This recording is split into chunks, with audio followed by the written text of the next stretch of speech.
warahmatullahi wabarakatuh.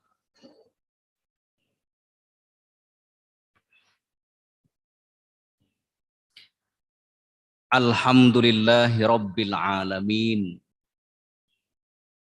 Alhamdulillahilladzi hadana lihaza wa ma kunna linahtadiya laula an hadanallah.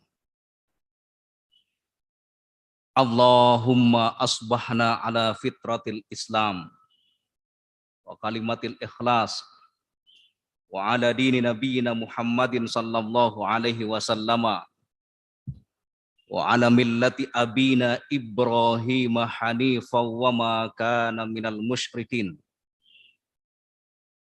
Salatan wa salaman daimaini mutalazimaini ala habibinal Mustafa Muhammadin sallallahu alaihi wasallama wa ala alihi wa ashabihi wa man tabi'ahum bi ihsanin ila yaumiddin.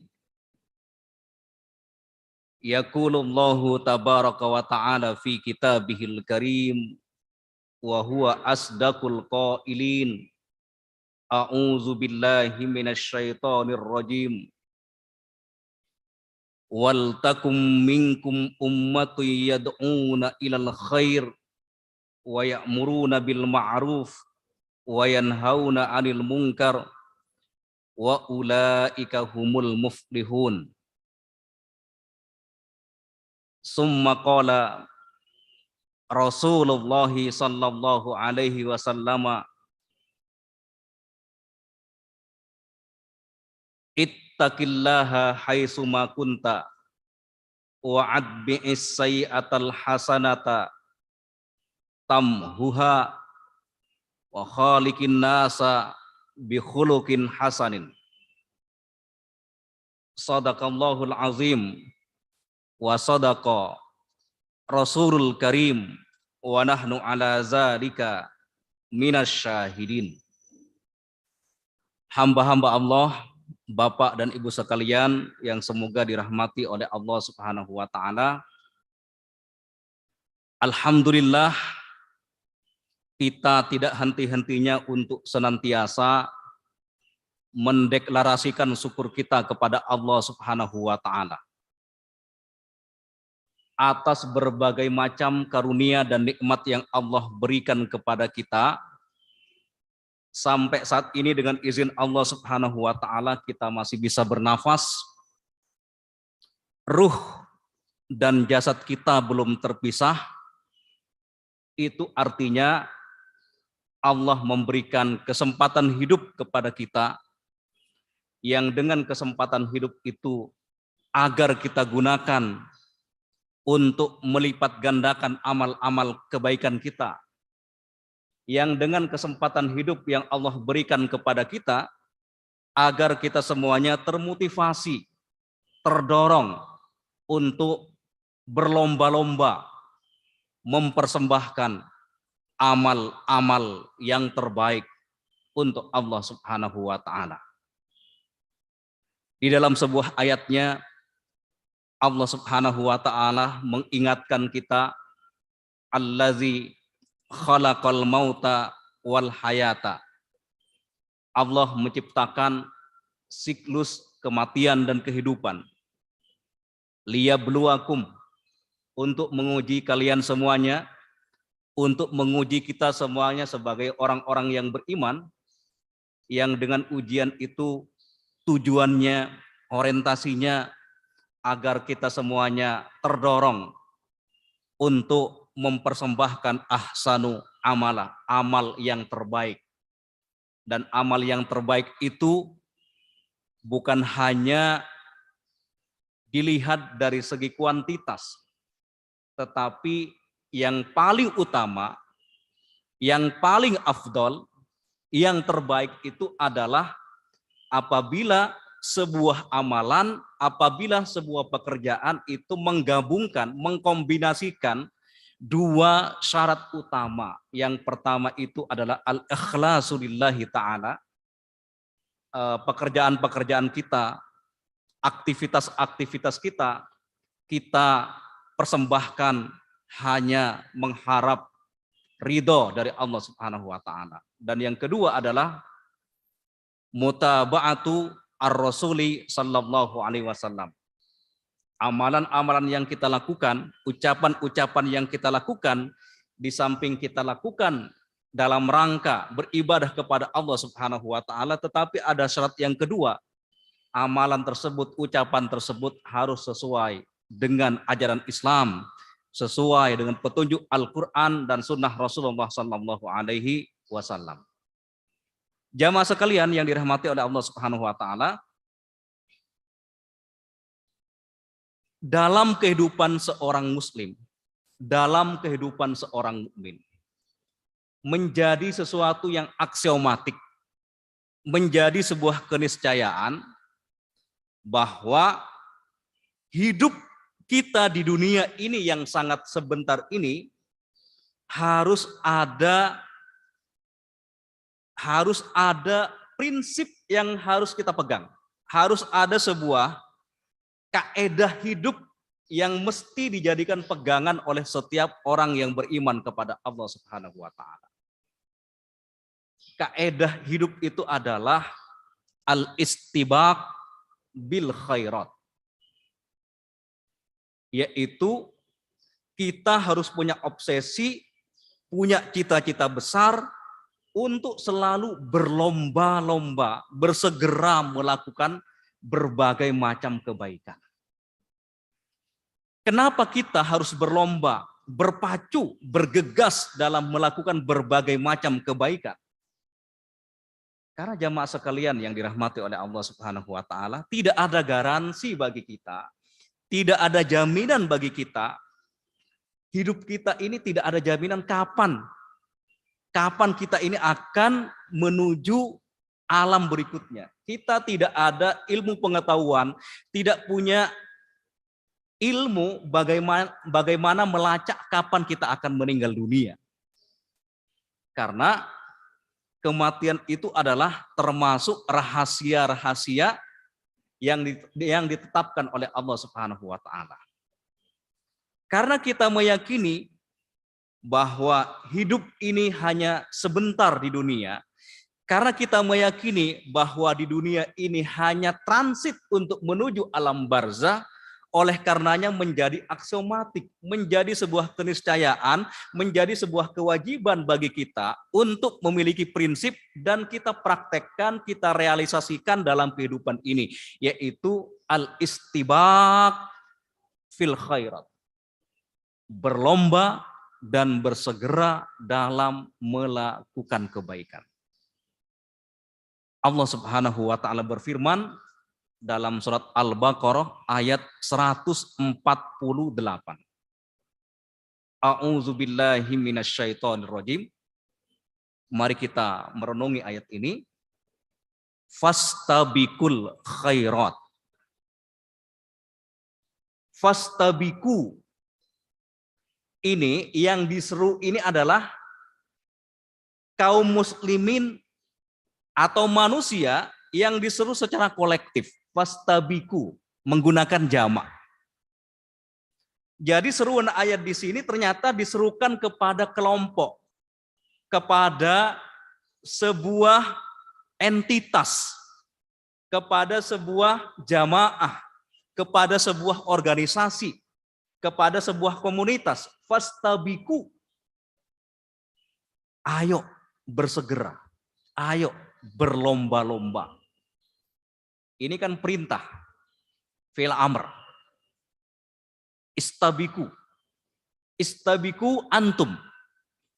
Ayo kalian segera berlomba-lomba al-khairat, melakukan berbagai macam kebaikan.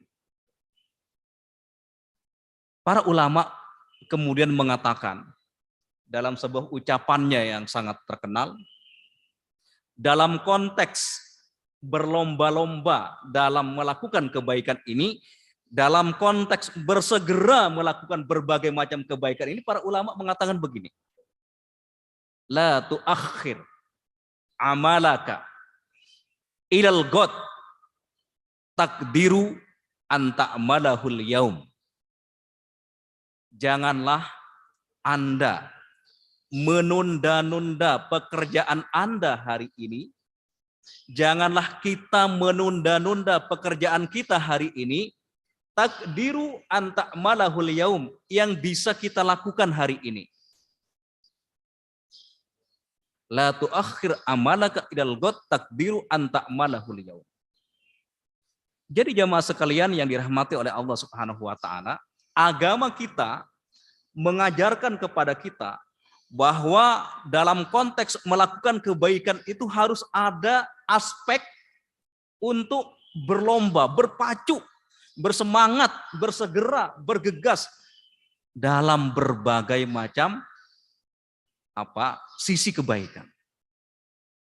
Oleh karenanya, ketika seorang mukmin, ketika seorang muslim memahami ayat ini, dia melakukan perenungan, melakukan refleksi yang luar biasa terhadap ayat ini, maka bagi seorang muslim sejati tidak ada kata untuk berleha-leha dalam hidup di dunia ini. Karena orang mukmin orientasinya itu adalah ibadah. Dan ibadah ini sebagaimana saya sampaikan pada kajian bulan yang lalu, ibadah itu adalah sangat luas, mencakup segala aspek kehidupan, mencakup segala lini kehidupan. Sejak kita bangun tidur sampai kita tidur kembali itu bisa dijadikan sebagai instrumen, bisa dijadikan wasilah atau alat untuk beribadah kepada Allah Subhanahu wa taala.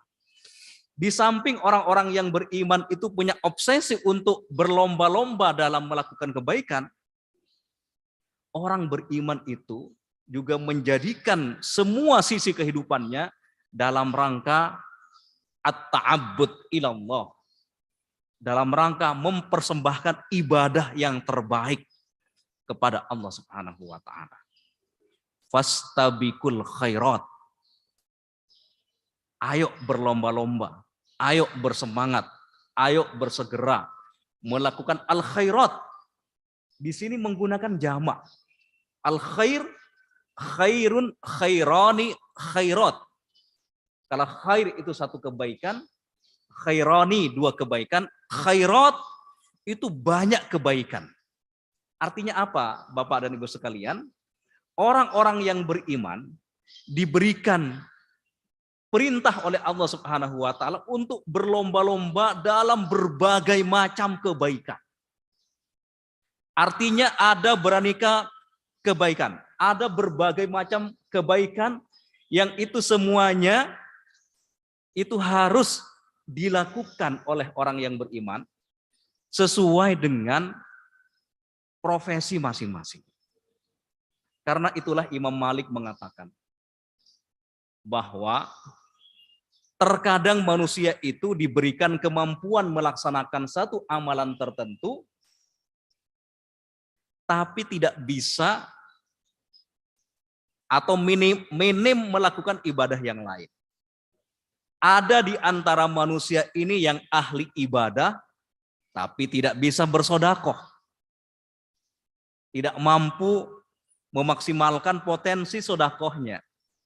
Ada di antara manusia ini ada yang ahlul Quran, ahli Quran, tetapi tidak diberikan kemampuan atau tidak mampu untuk melakukan ibadah-ibadah yang lain.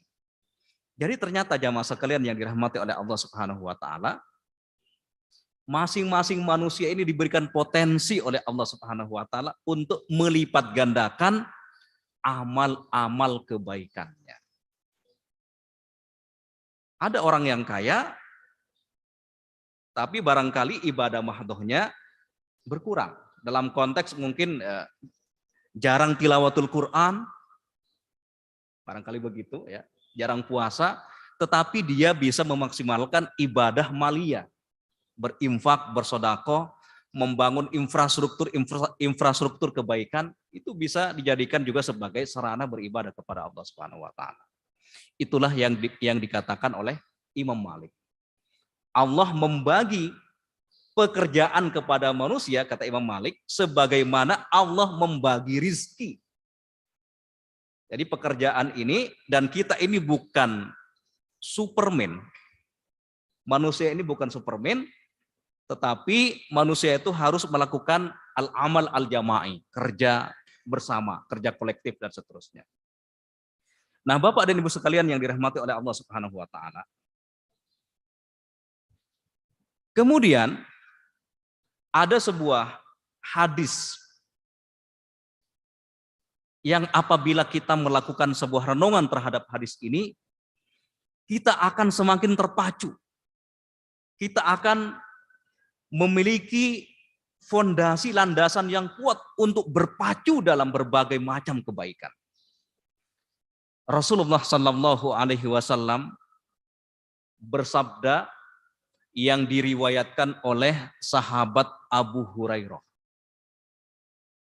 An Abi Hurairah radhiyallahu anhu, dari sahabat Abu Hurairah, semoga Allah meridainya, ia berkata, anna Rasulullah sallallahu alaihi wasallam qala, Rasulullah sallallahu alaihi wasallam bersabda. Bapak dan Ibu sekalian, mari kita perhatikan, mari kita renungi hadis ini.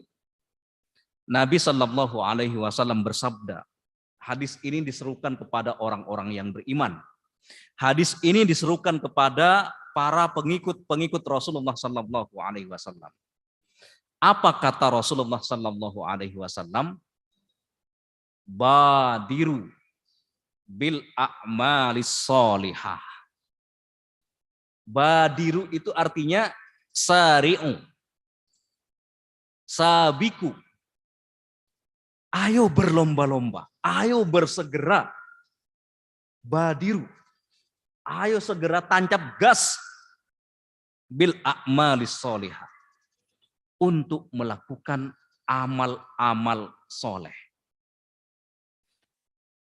Kenapa Rasulullah Sallallahu Alaihi Wasallam menganjurkan umatnya untuk berpacu melakukan berbagai macam kebaikan dan berbagai macam amal soleh? Karena jamaah sekalian yang dirahmati oleh Allah Subhanahu wa taala, Nabi menjelaskan dalam sabdanya yang lain bahwa manusia ini harus berpacu dan bergegas melakukan berbagai macam kebaikan sebelum adanya tantangan-tantangan dan rintangan.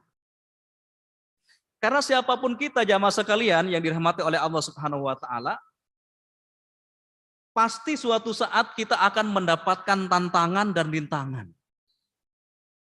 Oleh karenanya, sebelum datang tantangan, sebelum datang penghalang-penghalang untuk melakukan kebaikan, Nabi dalam sabdanya yang lain mengatakan, irtanim khamsan qabla khamsin.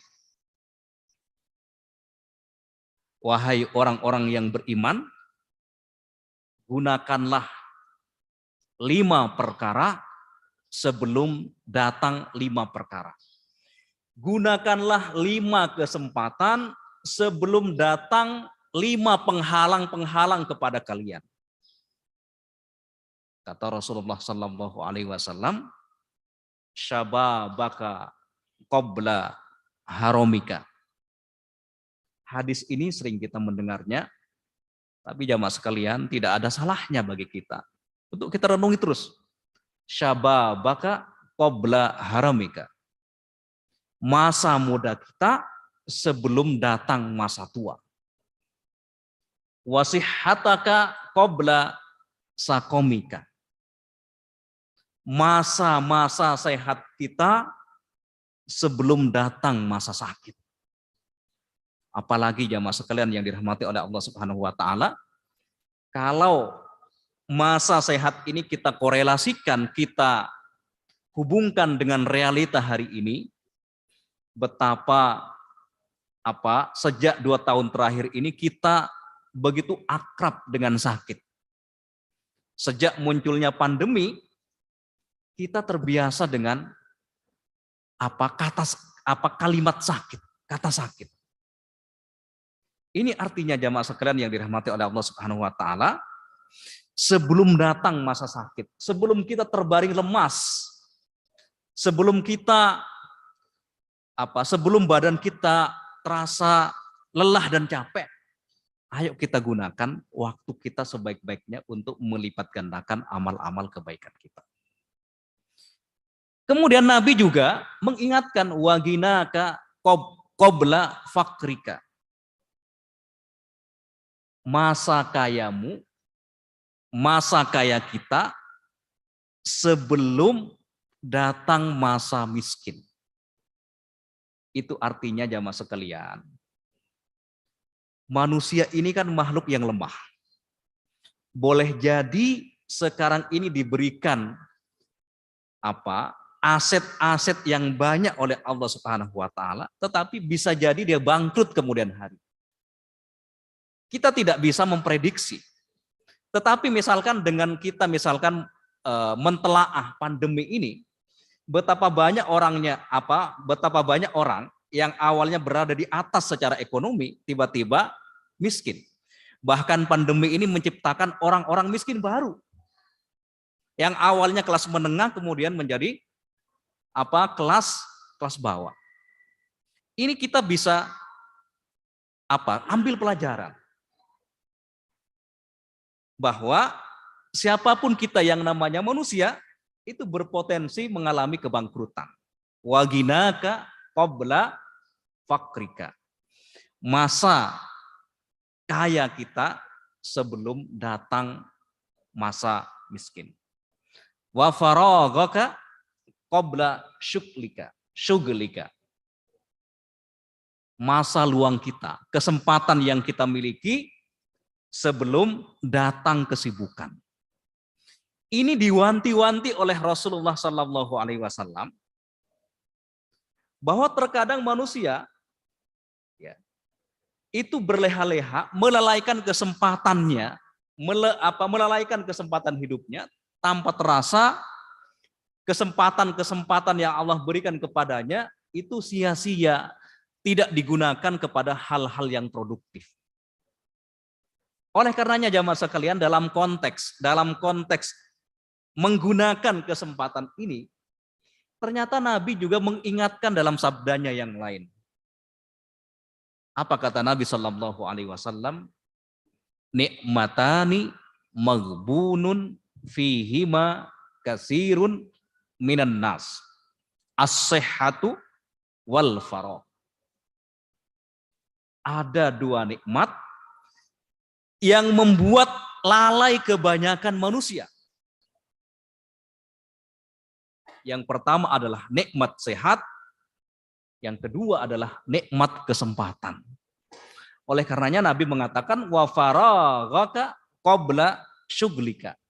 Ayo gunakan kesempatan yang kita miliki di dunia ini sebaik-baiknya sebelum datang tantangan-tantangan, sebelum datang berbagai macam kesibukan sehingga kita tidak bisa beramal dengan berbagai macam potensi yang kita miliki.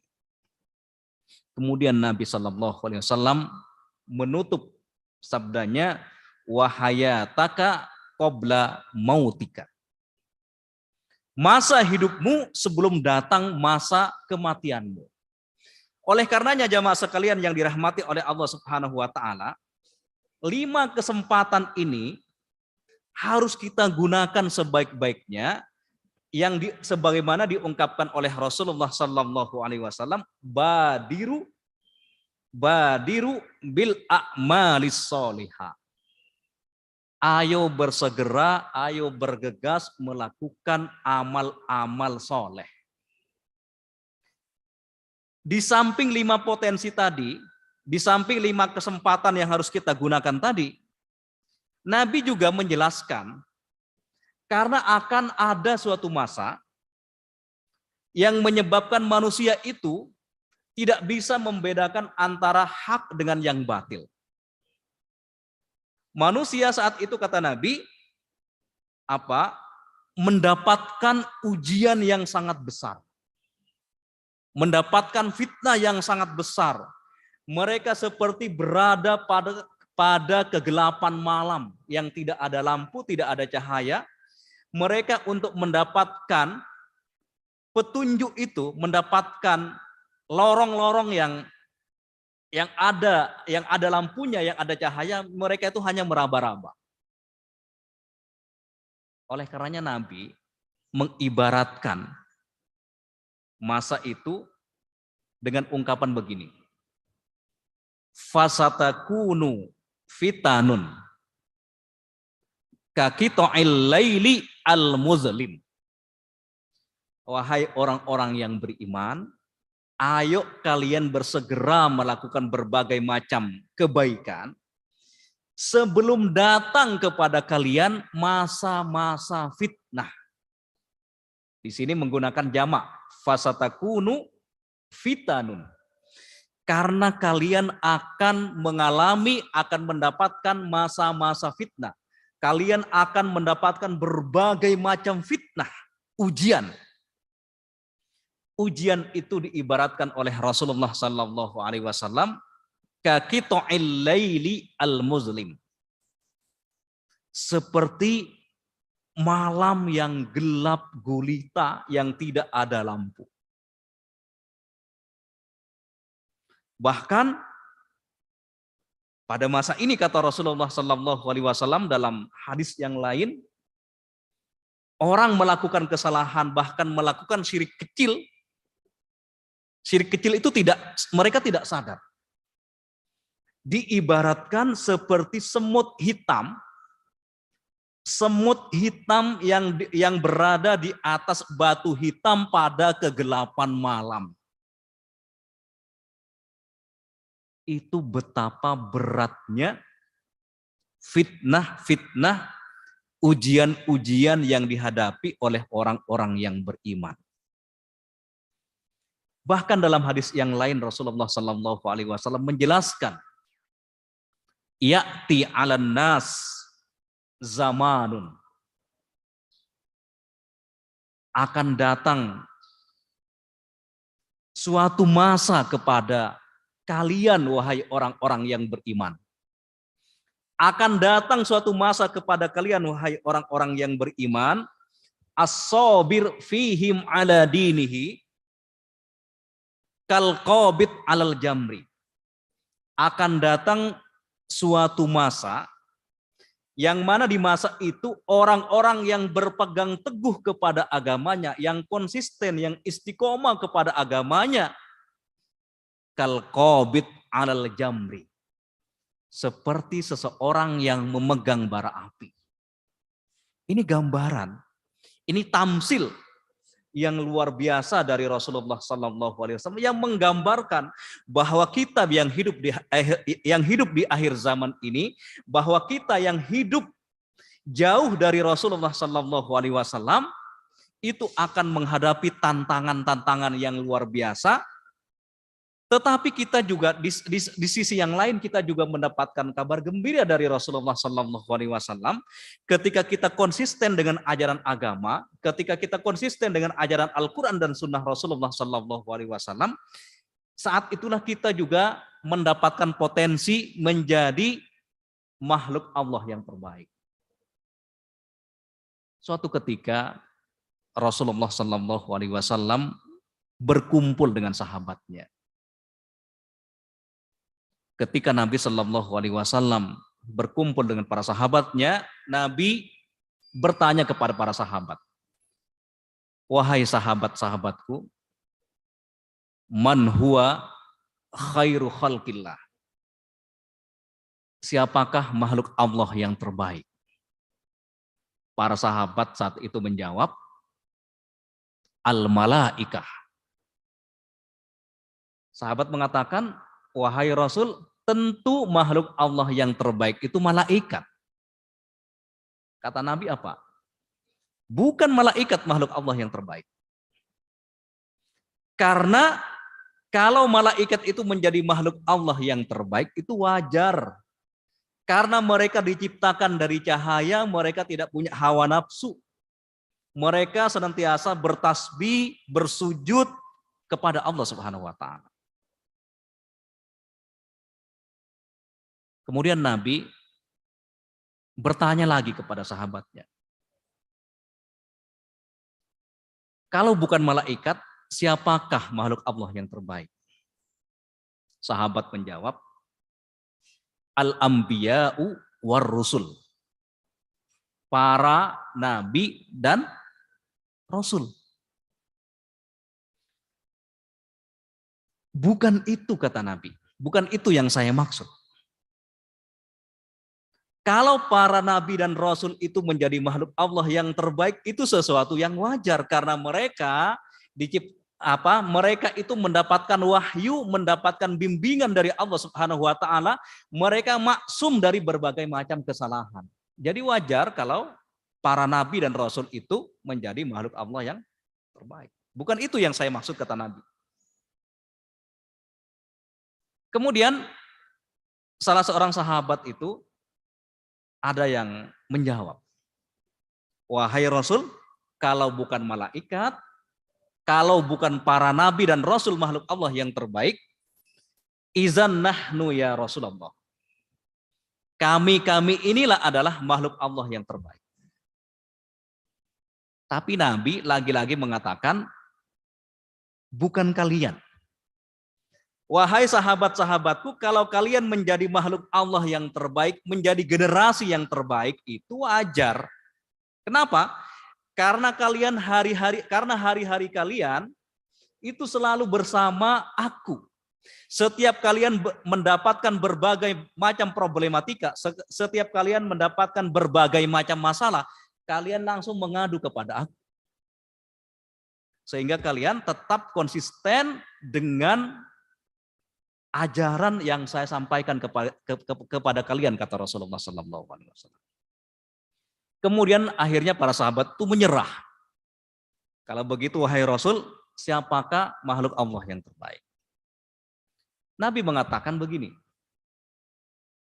makhluk Allah yang terbaik itu adalah unasun ya'ishuna min ba'di. Orang-orang yang hidup setelahku. Orang-orang yang hidup di akhir zaman, mereka tidak pernah bertemu dengan aku, mereka tidak pernah berkonsultasi dengan aku, mereka tidak pernah bermakmum kepadaku.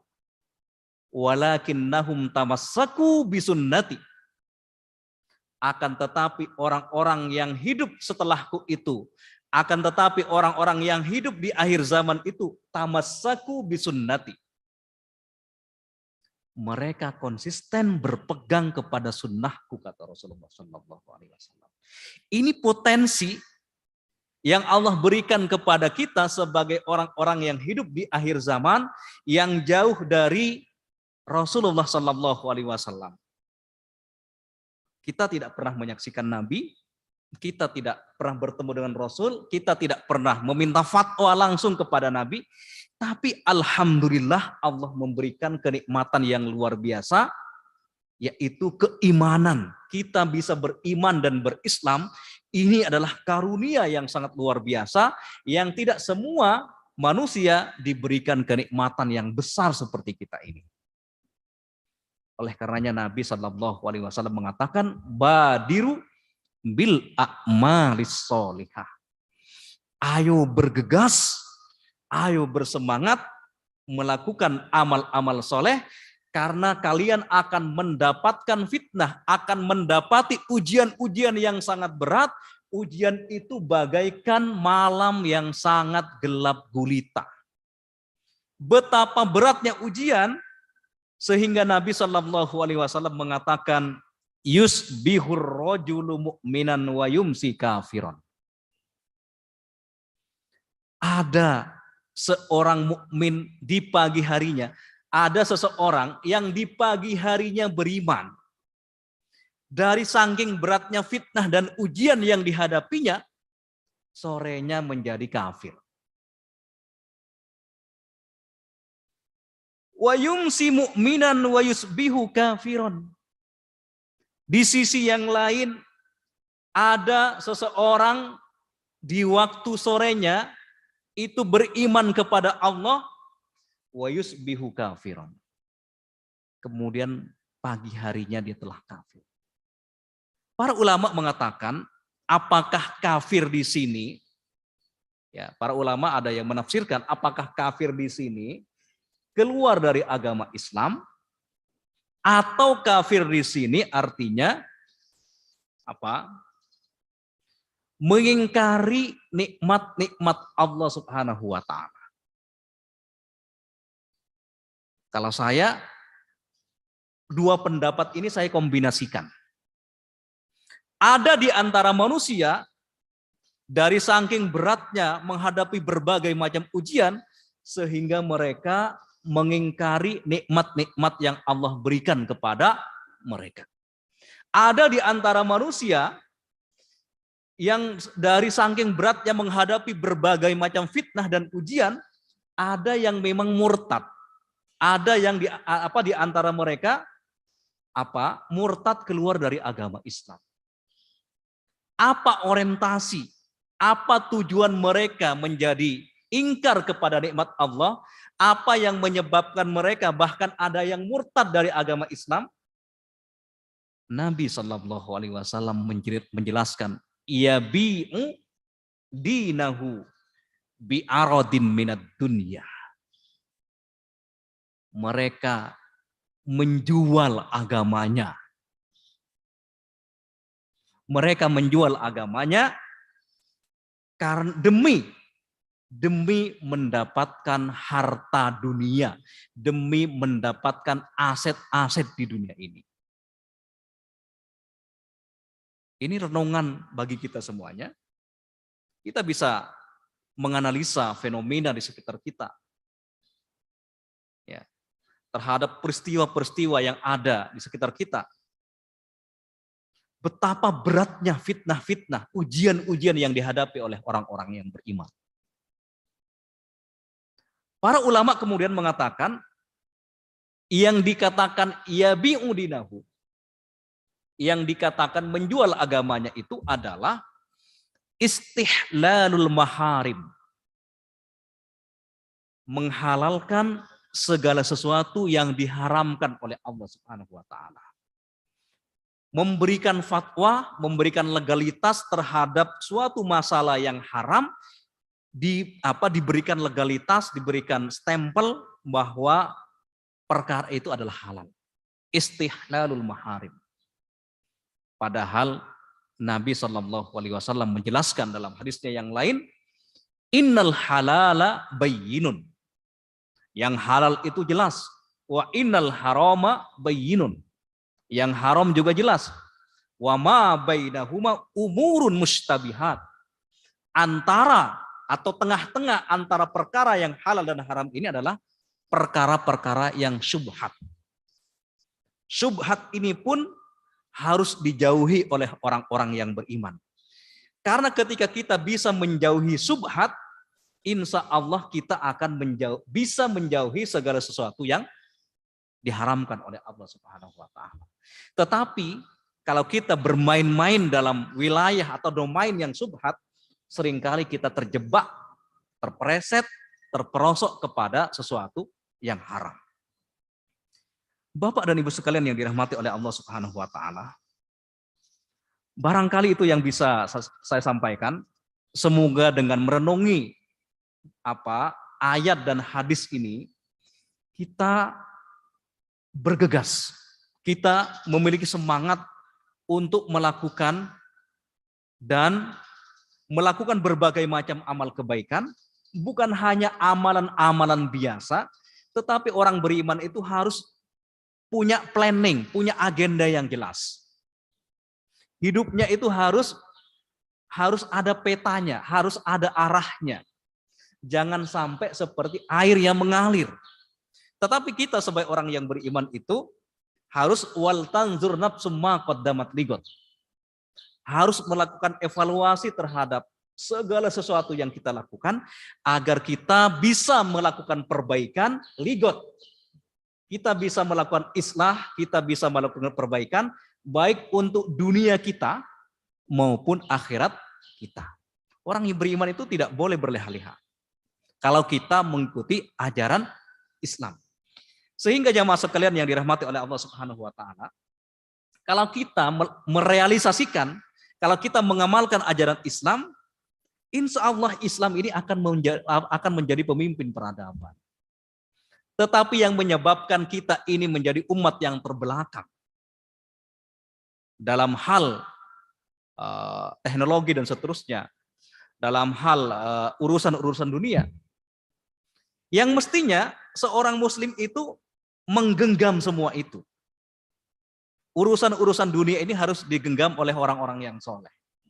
Kita tidak boleh mendikotomikan, memisahkan antara dunia dengan akhirat. Tetapi yang membedakan kita dengan orang-orang yang tidak beriman adalah semua dunia yang kita genggam, semua aset-aset yang kita genggam itu kita gunakan sebaik-baiknya untuk memberikan kemaslahatan dan kemanfaatan kepada